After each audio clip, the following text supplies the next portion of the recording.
incluidos por derecho.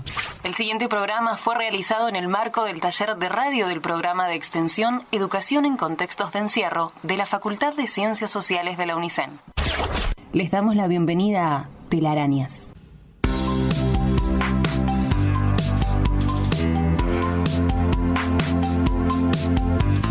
Hola a todos y todas, tengan ustedes una muy buena tarde. Bienvenidos una vez más a Telarañas Voces en Libertad, en directo por la 90.1 Radio Universidad. Estamos transmitiendo desde el Centro Universitario Manuel Belgrano de la Unidad 38 de Sierra Chica y realizamos este programa en conjunto con las compañeras del Centro Universitario Alma de la Unidad 52 de Azul, además con los compañeros de la Unidad 7 también de Azul. Hoy tenemos un tema muy sensible para tratar, que invita a la reflexión, como es la costumbre del programa. Vamos a hablar de la memoria. A raíz del pasado 24 de marzo, que se conmemoró el inicio de la última dictadura militar de 1976, vamos a hablar sobre lo importante que es para nosotros como sociedad tener memoria. Para esto tenemos una entrevista con Laura Villaflor. Es hija de desaparecidos y además es docente de artes visuales, entre otras cosas. Tenemos como siempre la mejor música del rock nacional, en este caso Charly García. Así que quédate en el aire de la 90.1 que ya empieza Telarañas. Vamos. Telarañas, la radio para comunicar. Poder decir, poder participar. Telarañas, mirarnos en la complejidad social. Educación en contextos de encierro. Facultad de Ciencias Sociales, UNICEN.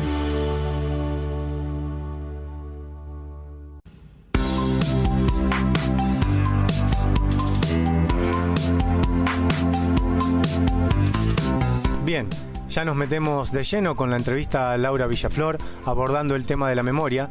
Muchas gracias, Laura, por compartir tu historia y por brindarnos esta entrevista.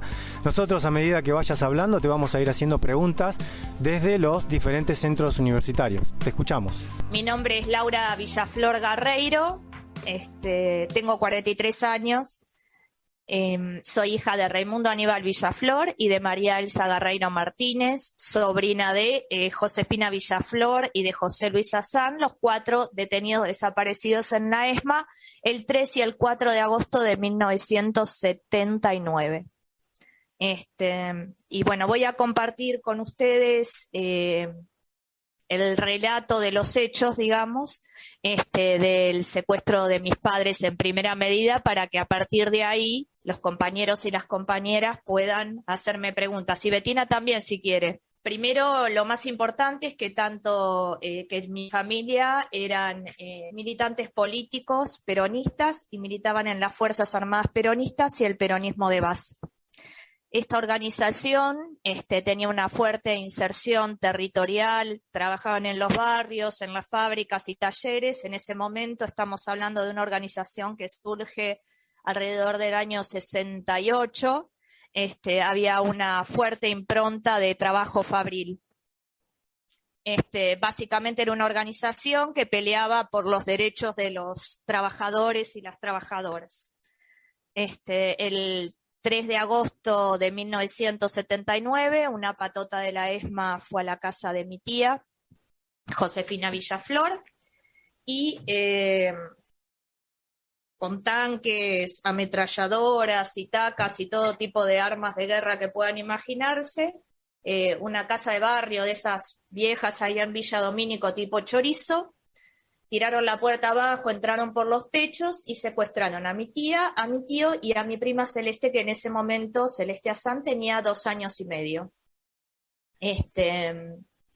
Después de esa situación, un vecino le contó a mi abuela que habían entrado a la casa de la Negrita y la habían secuestrado. Mi abuela salió a hablar por teléfono. Mis papás estaban clandestinos desde mucho tiempo antes. Dio vueltas, en ese momento estaban los teléfonos de Entel, no sé si alguno lo llegó a conocer. Entonces no había teléfono en mi casa, porque era en ese momento para hablar por teléfono le tenías que ir a pagar a una vecina que te dejaba hablar cuando te llamaban y eso. Entonces dio un montón de vueltas, había tipos en el barrio, militares y policías, gente vestida de civil, que en los barrios uno se da cuenta cuando anda dando vueltas a alguien que no es del barrio. Finalmente mi abuela logró conseguir un teléfono, logró establecer una comunicación con mi papá y contarle que habían secuestrado a su hermana. En ese momento mi papá tenía una camioneta, no una F100, sino una Chevrolet de esas con caja, tipo de mudanza, con caja de madera, cargó adentro de la camioneta unos juguetes, unas cosas de nosotras. Yo era un bebé, tenía 11 meses y mi hermana Elsa Villaflor tenía 4 años. Salió mi papá para la casa de mi abuela y nada, mi viejo entraba siempre por el fondo, del otro lado de la cuadra, por el fondo de una vecina a la casa de mis abuelos. Entró a dejarle unas cosas que había en la heladera porque faltaba poco para que cumpliera años mi hermana, que cumple años el 8 de agosto. Y cuando salimos de la casa, los 4 en la camioneta, fuimos interceptados por un operativo policial muy grande, donde había autos blancos con gente vestida de civil, que nos apuntó a todos con itacas y armas de guerra, razón por la cual mi viejo, que obviamente estaba armado, no disparó, porque estábamos mi hermana y yo. Nos dejaron a mi hermana y a mí al lado de un árbol. Mi mamá empezó a gritar como loca la dirección de la casa de mis abuelos. Todo esto era la vuelta de la casa de mis abuelos, una cuadra. Y después de eso, fueron llevados a la ESMA. Ese mismo día, que es el 4 de agosto, la patota de la ESMA trajo a la casa de mis abuelos a mi prima Celeste, de 2 años y medio, que había estado secuestrada. También un vecino del barrio nos llevó a mi hermana y a mí a la casa de mis abuelos, y después no supimos nada más de mi familia hasta que, pasado un tiempo muy largo, estamos hablando de agosto, que fue el secuestro, más o menos en diciembre de 1979, adentro de la ESMA había una especie de proceso de recuperación social para los detenidos desaparecidos. Algunos compañeros de la ESMA lograron salir por ese proceso, pero durante ese proceso se permitía que algunas personas que estaban secuestradas pudieran visitar a sus familias. Entonces fueron a la casa de mi abuela a vernos, mi mamá y mi tía Negrita, que es Josefina, ¿no? Fueron acompañadas de un militar de la ESMA que se llama Ricardo Miguel Cavallo, todavía está vivo, está ahí ¿cómo se llama la cárcel que está? Me sale Montegrande, pero no es Montegrande. Bueno, hay una cárcel que está destinada, donde hay un pabellón específico que es de lesa humanidad, ahora no me acuerdo el nombre, pero me lo voy a acordar. Campana. ¿Marcos Paz o Campo de Mayo? Marcos Paz. Muy bien, Marcos Paz. Bueno, en Marcos Paz hay un pabellón exclusivo de lesa humanidad donde están la mayoría de los genocidas que fueron detenidos por los últimos juicios que se llevaron adelante y se están llevando adelante por lesa humanidad. Nada, en esa visita mi mamá nos había hecho a mi hermana y a mí unas muñequitas de tela, que todavía las tenemos, y traído unas cartitas. Mi papá no vino. Después hubo otra visita más en enero del 80, y sabemos que por sobrevivientes de la ESMA, entre ellos Víctor Basterra, que falleció hace unos años y que fue el que sacó unas fotos muy conocidas que quizás alguno las pudo haber visto o algún familiar en los diarios El Juicio. Víctor Basterra también era compañero de militancia de mis viejos, lo conocía de afuera. Nos contó que a mi papá lo habían asesinado en tortura 4 días, el 8 de agosto, 4 días después de haber sido secuestrado, y que tanto mi mamá como mi tío y mi tía fueron trasladados en un vuelo de la muerte aproximadamente en marzo del 80. Nada, a raíz de ahí, obviamente, mi familia, ya desde el primer momento del secuestro, hicieron todas las denuncias pertinentes. En ese momento no había mucho para hacer porque las denuncias, la paradoja es que las denuncias por lo desaparecido te la tomaban los mismos milicos, que era como una especie de tribunal militar que te tomaba las denuncias. Después hubo una visita muy grande de la Comisión Interamericana de Derechos Humanos, que fue más o menos en el fines del 79, principios del 80, donde muchos familiares llevaron las denuncias. Y después, bueno, ya más adelante, entrada la democracia, en el año cuando fue presidente Raúl Alfonsín, se generó la Comisión Nacional de Desaparición de Personas, la CONADEP, y fue como la primera instancia de posibilidad de juicio a los militares. En ese momento era el juicio a las juntas, y todas estas cuestiones jurídicas que les estoy nombrando de base sirvieron para los juicios que se llevaron más adelante con la derogación de las leyes de obediencia debida y punto final durante el gobierno de Néstor Kirchner. Laura, buen día, ¿cómo estás? Soy Cristian. Buenos días. Soy Cristian, te quería preguntar, cuando pasó lo del secuestro de tus padres que iban en la camioneta, ¿qué edad tenías vos? Yo tenía 11 meses y mi hermana tenía 4 años. Después, en relación a lo que decía Mariela, que me había preguntado ella puntualmente, yo siempre supe que mis papás estaban desaparecidos. Era una cosa media rara porque mi abuela era una abuela, no era como ahora una mina de 60 años, nada, usa pantalón de jean y camisola, pero mi abuela usaba batón más o menos de que tenía, no sé, 35 años. Y cuando me empezó a criar a mí, mi abuela tenía 70 y pico de años, ¿no? Con un bebé muy chiquitito y muy, muy mal de salud por haber laburado de obrera en fábricas y pelando cueros con las manos y ese tipo de trabajos que había en ese momento y que eran los que podía desarrollar el pobrerío como mi familia.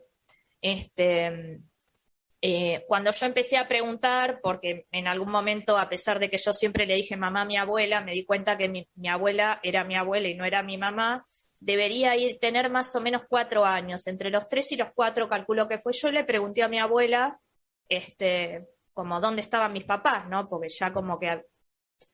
Entonces mi abuela me dijo que estaban desaparecidos y que los militares se los habían llevado. Claro que esta primera pregunta es muy difícil de imaginarse para una niña que obviamente a los 3, 4 años, si alguno de ustedes tiene niñez, las infancias dicen lo que ven, tienen un pensamiento concreto, no pueden comprender algo que no están viendo materialmente. Entonces yo le dije, pero bueno, ¿cómo que se los llevaron? ¿Cómo que están desaparecidos? ¿Están No, los mataron los militares y no sabemos dónde están. Entonces yo vivía muy cerca del cementerio de Avellaneda, de Villa Corina, a unas cuadras, y entonces era como, bueno, vamos al cementerio. No, pero en el cementerio no están. Y después, bueno, esta misma pregunta, que era muy difícil de entender para mí, y que aparte en ese momento no podías hablar en las escuelas, porque era como una especie de persona o niño peligroso para la sociedad toda. Fue como bastante complicado, sobre todo porque no me invitaban a los cumpleaños, había mucha gente del barrio que, a pesar de haber crecido todos en el mismo barrio, no me invitaban a la casa cuando era chiquita, no se hablaban con mis abuelos y eso.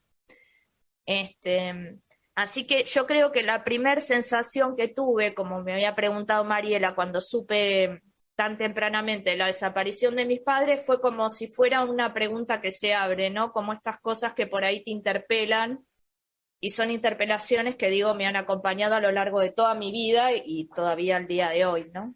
¿Te considerabas, Laura, una niña diferente al tener esa palabra que por ahí, el significado por ahí no lo comprendías muy bien, de desaparecidos?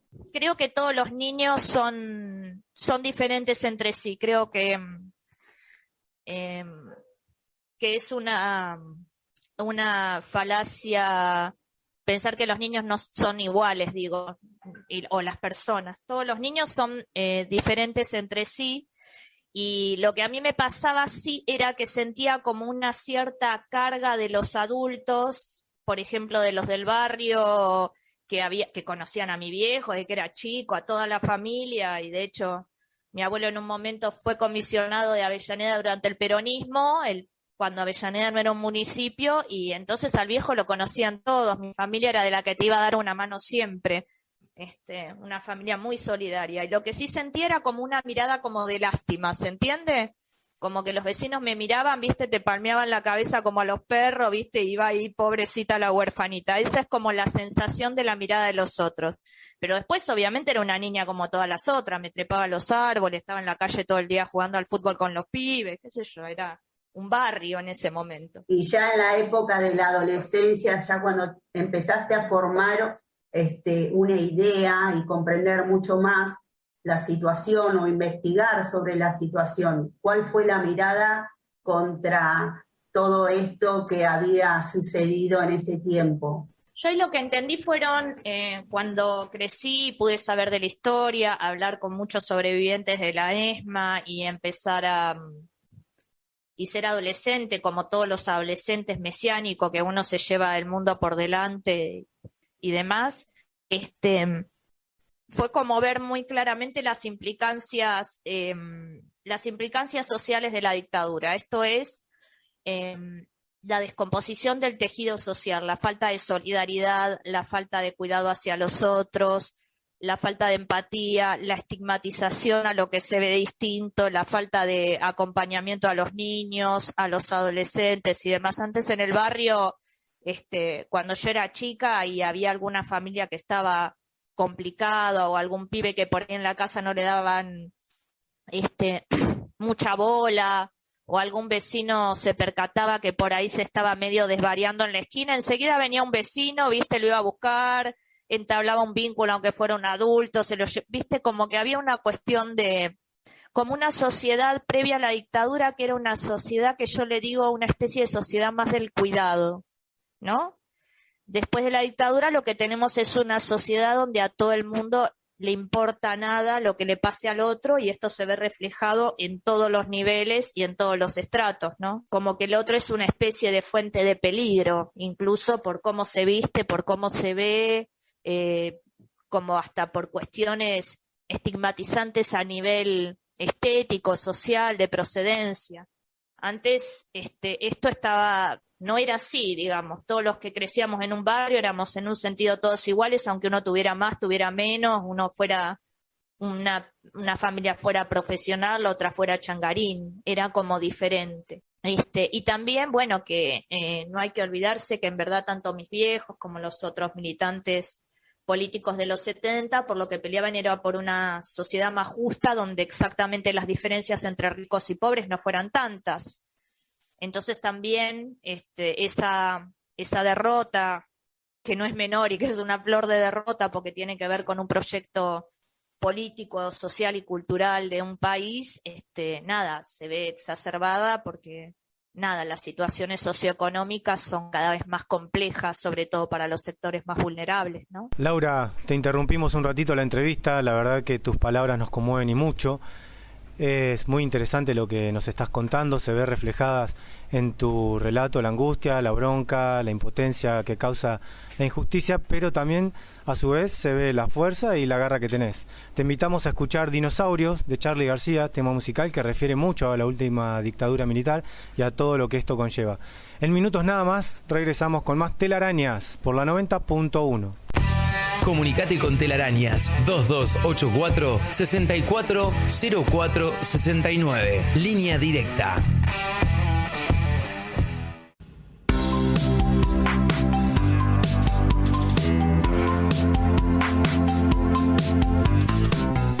Estamos de vuelta en el segundo bloque de Telarañas Voces en Libertad, en directo por la 90.1 Radio Universidad. Continuamos con la entrevista a Laura Villaflor sobre la memoria. Estás escuchando Telarañas por 90.1 FM Universidad. Hola, muy buenos días. A mí se me había ocurrido preguntarte, ya que te había escuchado hablar reiteradas veces de las sensaciones, cómo te fue afectando todo esto. ¿Qué sensación te había producido en su momento de cuando Menem decidió brindarles indultos a todos estos genocidas, y qué sensación después en el 2005 cuando se volvieron a retomar los casos de los juicios? ¿Qué pregunta? Obviamente, mira, yo cuando fue la derogación de las leyes, yo igual fui a la escuela secundaria en los 90, ¿no? Cuando se derogaron las leyes en verdad, Carlos Saúl derogó la ley de, no hay que nombrarlo mucho, ¿viste? Porque dicen que es mufa. Carlos Saúl sacó el indulto, pero en verdad la derogación de las leyes fue de Raúl Alfonsín, ¿no? En ese momento yo lo único que me acuerdo es que en mi casa fue un dramón, lloraban todos, estaban todos enojadísimos, yo era muy chiquita. Me acuerdo haber ido a Plaza de Mayo con mi abuela y mi tía, y me acuerdo también muy puntualmente cómo se vivió en mi casa, a pesar de que yo soy de 1978 y tenía 4 años, cómo se vivió en mi casa la Guerra de Malvinas, que era, viste, como una gran matanza de pibes en mi casa esa guerra, y que fue como el último coletazo de legitimación de la dictadura. Desde ya que cuando en el 2005 se derogaron las leyes fue un fiestón, porque la verdad que pensá que en muchos casos nosotros, en mi caso yo siempre supe incluso los nombres de los tipos que habían torturado hasta matar a mi viejo, ponele. Sin embargo, yo siempre resalto esto, que es la diferencia entre ellos y nosotros, porque de hecho este tipo que yo nombro, Ricardo Miguel Cavallo, andaba polulando muy cerca o sea, vivía en un barrio que se llama Casas Amarillas, ahí en Hudson, y estaba como relativamente cerca de la escuela secundaria donde yo iba, ¿no? Lo supe mucho tiempo después, no en ese momento, pero en muchos casos incluso los familiares sabíamos dónde vivían los milicos, y nunca ningún familiar, a pesar de las atrocidades que los militares cometieron, fue a matar a un milico, ¿se entiende? Nunca secuestramos a un militar y lo torturamos, ¿no? Como la diferencia entre ellos y nosotros. Y en nuestro caso esperamos más de 30 años para poder testimoniar y lograr las sentencias, incluso una sentencia por homicidio de mi viejo, aún en ausencia de cuerpo, porque nosotros al día de hoy todavía no hemos recuperado los restos, en los juicios, en la causa ESMA, que ya va por el tramo número 5, porque es la causa más grande que hay, de la que hay más pruebas y demás. Pero la verdad que fue como una alegría inmensa, y también un reparo, porque uno desde el lugar de familiar de desaparecidos y de estos muertos que uno nunca logra enterrar, algunos familiares sí, pero en su mayoría no, siempre tiene como una especie de herida que no se cierra y que se va reactualizando, y que incluso vuelta y media está en los medios de comunicación cuando se dice que eran tantos y no eran 30.000. Sí, la verdad que sí, que los militares tienen, no sé si decirle suerte, pero por lo menos desde parte de ustedes que estén pidiendo justicia y no venganza, habla muy bien de su parte, digamos. Sí, pero aparte incluso ellos están detenidos en otra situación que todos ustedes que están detenidos. Estamos hablando de tipos que tienen 20 perpetuas, 5 perpetuas, 6 perpetuas, pero sin embargo también se les concede el privilegio de salir, el privilegio de la prisión domiciliaria y un montón de privilegios que los presos comunes no tienen, ¿no? Yo digo, en mi trabajo en cárceles he visto incluso personas muy, muy mayores estando detenidas y estaban complicadísimos aparte. No, esto también es algo que hay que decir, lo que son tipos a los cuales, frente a estos delitos totalmente atroces que doblegan en creces cualquier delito común que cualquier persona pueda cometer, están en una situación de privilegio, ¿no? Estas situaciones de privilegio existen en todas las cárceles, porque esto de que todos somos iguales, todos sabemos que es una gran mentira. Nosotros lo hemos visto ahí con Mariela cuando estaba la cheta detenida en la 54. ¿Te acordás, Mariela? La sacaban a la piba que había robado no sé cuántos jubilados para ir a la UADI a estudiar, ¿no? Porque la familia tenía guita y el resto eran todos de los barrios del conurbano bonaerense. Pero bueno, estos tipos que se han enriquecido básicamente vendiendo cosas de los desaparecidos que secuestraban, torturaban, violaban, se robaban pibes, están detenidos en una condición de privilegio. Mientras todos ustedes, si no tienen familia, no pueden ni siquiera morfar adentro de la cárcel o ponerse ropa, ¿no? Sí, Laura, yo te quería preguntar si sentís, ya a 40 años casi de la vuelta de la democracia, sentís como que la sociedad fue evolucionando en cuanto a tomar magnitud de lo que ocurrió de la última dictadura, o sentís que nos falta todavía madurar en algunas cosas. Qué pregunta compleja, ¿eh? A ver si la puedo responder. Mira, por un lado siento que la sociedad avanzó un poco en el sentido de que, por ejemplo, es obligatorio desde las escuelas primarias, incluso el nivel inicial, trabajar acerca del Día de la Memoria, la Verdad y la Justicia, lo cual habilita la palabra y una toma de conciencia sobre todo de las infancias y adolescencias de ahora, ¿no? Las contemporáneas, digamos. Esto es diferente a los 90 cuando yo crecí, que de esto no se hablaba y eran muy pocos los espacios en los cuales podíamos hablar. La marcha del 24 de marzo sigue siendo una marcha descomunal y enorme, donde no solamente va gente que tenga una implicancia directa o sea, haya estado afectado directamente con la dictadura, sino que es una marcha donde va un montón de gente suelta que va y viene de la plaza todo el tiempo y siempre la plaza explota y empieza a la mañana la marcha y son las 8 de la noche y la gente sigue yendo y viniendo. Pero, porque siempre hay un pero. Por otro lado, lo que pasa es que hay como una cierta visión del odio de ciertos sectores, también sectores políticos, ¿no? Que ponen siempre en boga el discurso de la irrelevancia de los derechos humanos, ¿no?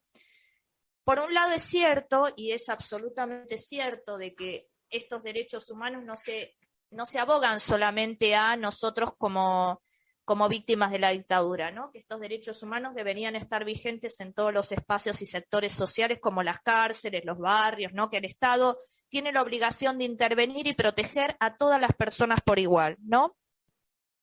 Pero digamos que este bache histórico es muy necesario trabajarlo y recordarlo en tanto esto no vuelva a ocurrir, porque hemos visto después, no sé, lo que pasó en Bolivia con el golpe de Estado, también con los militares que han matado un montón de gente en el Alto de Bolivia. Esto tiene que formar parte de la conciencia social en el sentido de que la democracia, aunque a veces ganemos unos, otras veces ganemos otros, es algo que permite, por lo menos, abolir un poco el autoritarismo, ¿no? En este sentido. Yo creo que hay una de cal y una de arena. Creo que sí hay, al ser un contenido, sobre todo en las instituciones educativas, que ahora es obligatorio, y que de hecho nosotros nos encontramos hablando acá, y está buenísimo y me encanta esta situación. Creo también que hay un sector de la sociedad, que también ese sector de la sociedad que en muchos casos desconoce su propia procedencia por formar parte del mismo barrio que formaban los desaparecidos, que es el mismo sector que detenta una situación económica diferente, o es el mismo sector político que apantalla el descreimiento de la política y de las instituciones frente a una especie de libertad socavada, ¿no? Que todavía sigue defendiendo esa voz. No nos olvidemos que cuando ganó Macri, hubo una movilización que fue 2 veces un 24 de marzo porque querían agregar beneficio de los presos comunes, que es el 2x1 para los militares de la dictadura. No nos olvidemos de esto tampoco, porque esto verdaderamente ocurrió. Y si eso no se pudo llevar adelante, porque hubo intervención de organismos de derechos humanos internacionales y porque la marcha que hubo en contra del 2x1 fue, no sé, como 3 recitales de los Rolling Stones, ¿no? Así que digo, no nos tenemos que olvidar de esto, y que tanto el sector político del PRO como el de Milei pregona en los medios de comunicación un discurso de odio que no va solamente, ¿qué es esto? No son fenómenos aislados, no va solamente contra los familiares de desaparecidos y los desaparecidos, sino que también va contra la gente de las barriadas pobres por su peligrosidad, potencial delincuencia y demás. No digo porque no creo que sean hechos que se den aislados, creo que hay sectores que tienen muy poca aceptación del otro, ¿no? Entonces habla que los derechos humanos son un curro, que pavadas así. Sí, Laura, mi pregunta iba referida sobre todo a eso último que dijiste, el tema de Macri y demás, y sobre todo porque, como vuelvo a repetir, a casi 40 años de la vuelta a la democracia, todavía escuchás algún comentario de gente como que con los militares estábamos mejor, o que vuelvan los militares y demás. Sí, eso sigue pasando, siempre pasó. En un momento te digo que incluso, mirá lo que te voy a decir, y te va a parecer les va a parecer muy loco lo que les voy a decir. Incluso en la época de Carlos Saúl de Anillaco había determinadas cosas que no estaban permitidas decir. O sea, en la época de Carlos Saúl de Anillaco no estaba como socialmente permitido que en un medio de comunicación masiva se hable del curro de los derechos humanos, se cuestione el número de desaparecidos y demás, ¿no? Pero ahora parece que hay una especie de habilitación discursiva donde todo puede ser dicho, hasta la barbaridad más grande que sea como dudar de la cantidad de desaparecidos que hubo, ¿no? Si importara la cantidad de desaparecidos, ¿no? Como si 30.000, 20.000, 10.000, así sea un desaparecido, es algo abominable, o sea, no, a mí por lo menos no me entra en la cabeza, y eso que soy bastante cabezón. Sí, total, ¿no? Aparte, cuando vos decís desaparecido, en verdad, cabe preguntarse, ¿no? ¿Qué es un desaparecido? ¿Por qué se desaparecía gente? Porque en otro momento, por ejemplo, en el golpe de 1955, a la gente se la fusilaba en la calle y se la dejaba ahí tirada, la enterraba, la había matado la dictadura de Rojas y demás, y a la mierda, y el peronismo estaba proscripto, ¿no? Sin embargo, la desaparición como hecho político, ¿no? Porque no fue... la desaparición como hecho político cumplió la función de generar una especie de miedo social, ¿no? Y esta es la base de lo que para mí se llama esta rotura del tejido social, porque entonces aquella persona que no se sabía dónde estaba, inmovilizaba a las familias de hacer denuncias, inmovilizaba también al barrio, porque había alguien que no estaba, que se sabía que militaba, en mi familia todos eran militantes peronistas, entonces cumplía como una función político-social, ¿no? Esto de que los vecinos no se acercaban porque la familia era peligrosa, los familiares no denunciaban porque tenían miedo de que si esa persona estaba viva y denunciaban, la mataran. Y por otro lado, cuando se dice desaparecidos, queda también como rebotando, y comparto plenamente lo que decís, queda rebotando como, ¿qué era estar desaparecido? Estar desaparecido era estar en un lugar encapuchado, atado, ser torturado, violado, hacerte parir adentro de un espacio así, robarte un pibe, torturar a una persona con un bebé de meses en el pecho, ¿no? Todo esto era ser desaparecido. Y de ahí la gravedad de la situación, ¿no? Lo que yo digo antes, son como delitos que para mí al día de hoy son impensables para que los cometa un ser humano, ¿no? Ni hablemos ya de la posesión o el abuso del cuerpo de otra persona, pero es como una situación tan tremendamente violenta que parece que fuera tan brutal que es como impensable para un ser humano, ¿no? Como parece, es peor que la peor película de terror que podamos haber visto. Yo quería preguntarte, para vos, ¿qué significa el 24 de marzo? El 24 de marzo para mí es un día de lucha. Es un día donde lo que tiene en particular la marcha del 24 de marzo es que siempre se va reactualizando. Por ejemplo, este año fue también en contra del pago de la deuda externa y demás. La marcha del 24 de marzo es un día de lucha, un día de memoria para que recordemos los hechos acontecidos y no vuelvan a producirse de verdad, porque finalmente no solo los familiares, sino la sociedad toda pudo saber qué pasó. Y de justicia, porque los familiares seguimos llevando adelante los juicios por lesa humanidad. Pero también es un día en el cual uno recuerda por qué peleaban sus familiares y también reactualiza consignas que tienen que ver con que verdaderamente necesitamos una sociedad más justa donde todos podamos tener acceso a lo básico que es la educación, la salud, la vivienda y la alimentación, ¿no? Laura, es muy valioso lo que nos estás contando, muy rico en sentimiento para todos, pero sobre todo para aquellos que no vivieron esa época y que gracias a tu historia pueden conocerla y verla reflejada. Te proponemos cerrar este bloque y hacer un nuevo corte para seguir disfrutando de la música de Charly García. En este caso vamos con Pegando Bajo. Lo escuchamos y ya volvemos con más Telarañas. Comunicate con Telarañas. 2284-640469. Línea directa. Te queremos escuchar.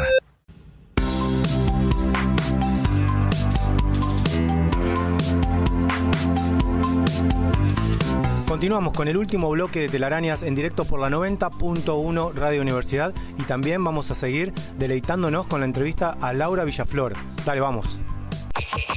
Estás escuchando Telarañas por 90.1 FM Universidad. Laura, ¿vos creés que ese plan sistemático que operó en Latinoamérica, su objetivo lo haya cumplido o hay alguna esperanza de Yo creo que que sí. haya... ¿Sí? Yo creo que sí. Yo creo que sí, y creo que después de ese coletazo y lo que fueron los largos procesos de recomposiciones democráticas, y después de esas recomposiciones democráticas, digo recomposiciones democráticas en el sentido de lo que implicó para la sociedad volver a votar, ¿no? Y consolidarse. No se olviden que también con Raúl Alfonsín estuvo tablada, bueno, un montón de situación, la casa está en orden, las Pascuas Felices y todo lo que acompañó. Creo que recién ahora podemos hablar un poquito apenas de cierta limpieza muy cortita en lo que tiene que ver con milicos de la dictadura. Ahora, cuando hablamos de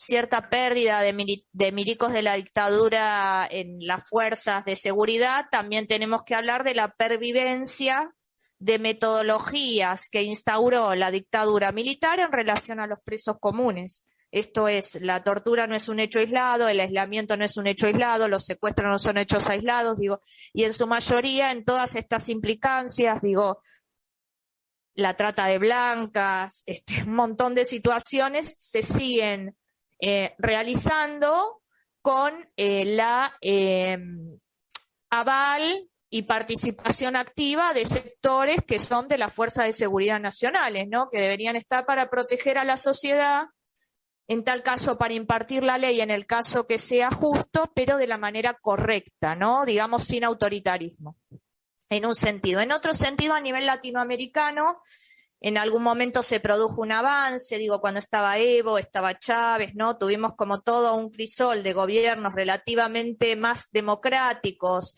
queriendo realizar cambios en los sectores populares y demás, y después tenemos como toda una seguidilla no muy lejana de, el golpe de Estado en Bolivia, lo que pasó en Venezuela, lo que pasó en Ecuador con Correa, ¿no?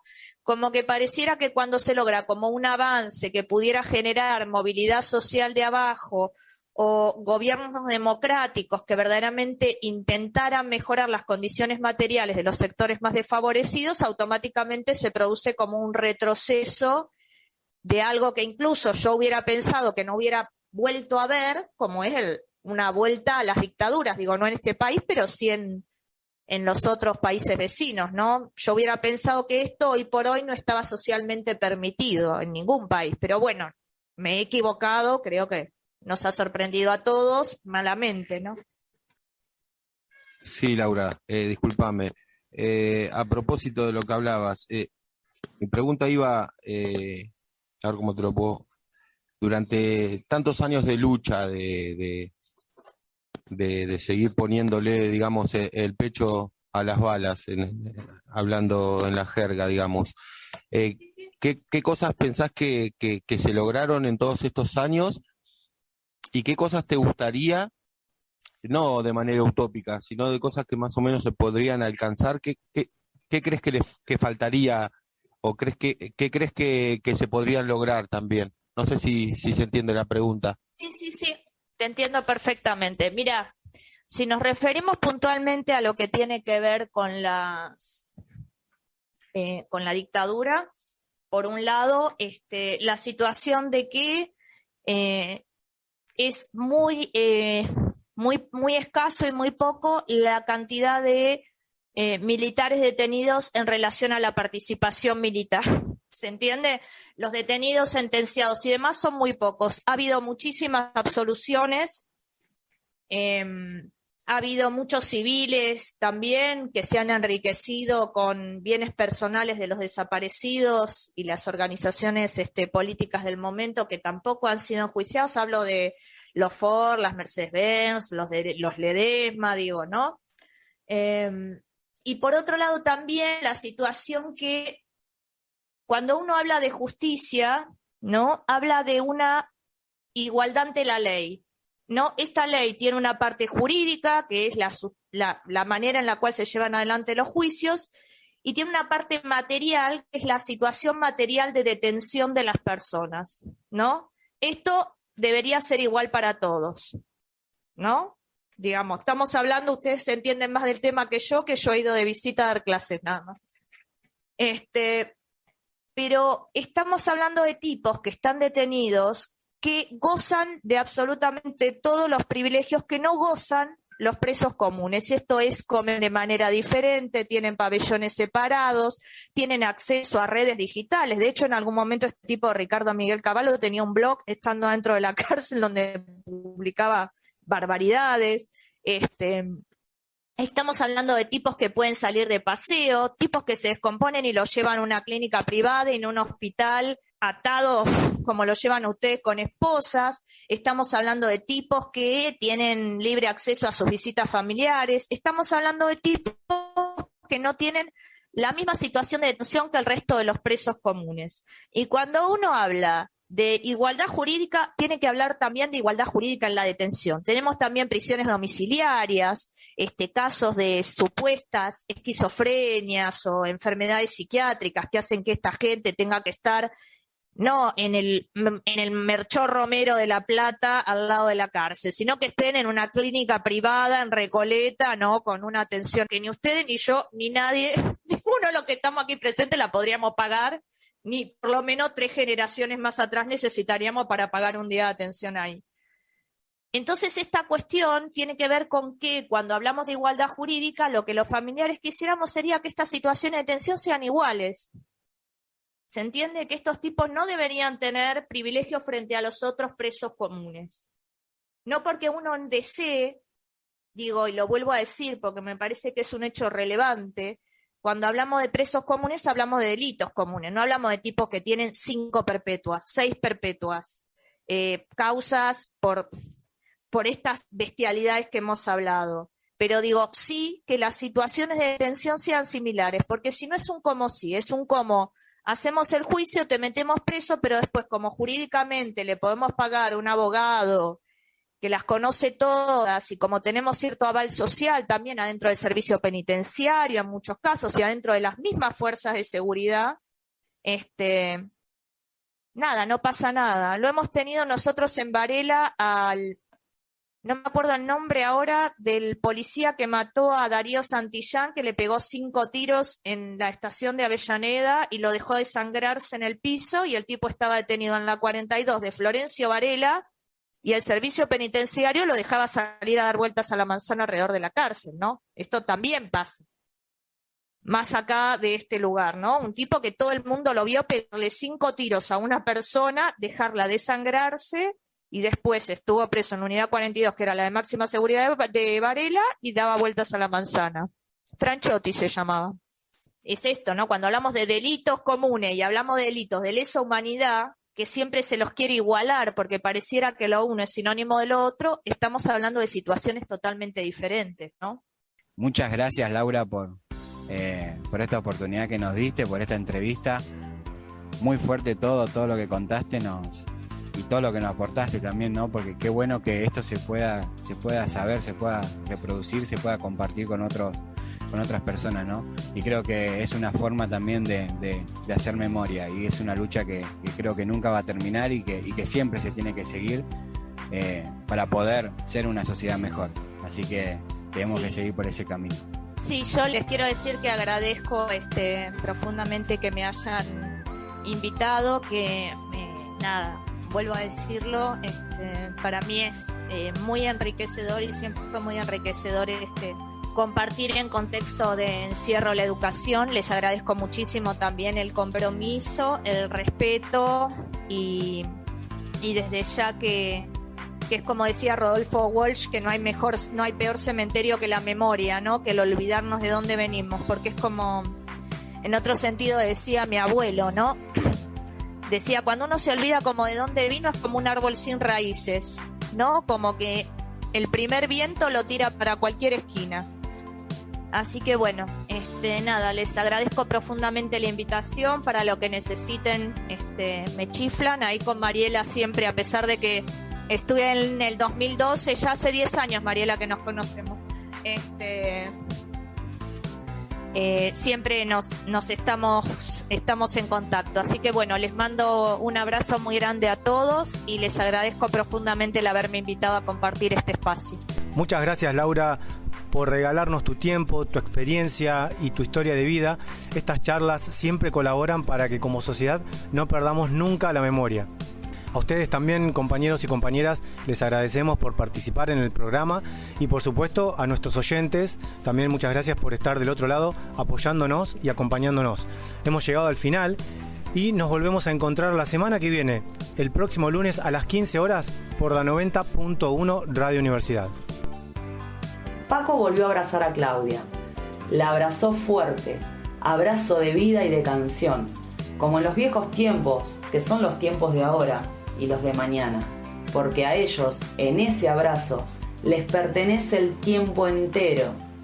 Laura todas las noches se acerca al rostro de su mamá y le besa las manos, y le calma los dolores de hueso y de vida, y le dice que muchas gracias por lo de Guido, que lo quiere tanto, y que le diga cuánto lo quiere y cuánto lo quiso, y como él, a ella, también la salvó. Paco sigue escribiendo, y Haroldo también, no paran de escribir un segundo. Ahora mismo están escribiendo, haciendo ruido con la máquina, haciendo lío, y haciendo mundos en donde todos por fin quepamos. Ninguna bala silenció a Rodolfo, la agarró en el aire, el plomo se hizo tinta, y la carta se escribió por los siglos de los siglos. Nadie de nosotros se murió de amnesia ni de indiferencia. Ninguno de nosotros aceptó el banquete de la desmemoria. Lo que pasa bajo el río no es agua estancada, es historia que sigue hablando y diciendo, golpeando las puertas de los olvidadizos a sueldo que hoy por hoy sobreabundan. Todas las palomas de la plaza supieron, desde aquella primera ronda, que por fin el cielo les pertenecía, porque en el pañuelo está el techo nuestro, la red propia, la ronda constante. Está todo lo que aprendimos, por ejemplo, el amor. Hasta el próximo Telarañas. Educación en contextos de encierro. Facultad de Ciencias Sociales, UNICEN.